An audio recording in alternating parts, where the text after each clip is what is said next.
Hey there, online shoppers. Welcome to Tech It Simple, where we make solutions simple.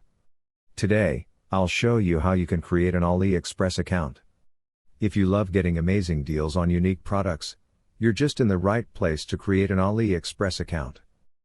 Firstly, go to the web browser you have and then in the URL box type aliexpress.com. Once you land on the homepage, then you'll see a welcome section on top of the screen. Go to it and then click on Register Now.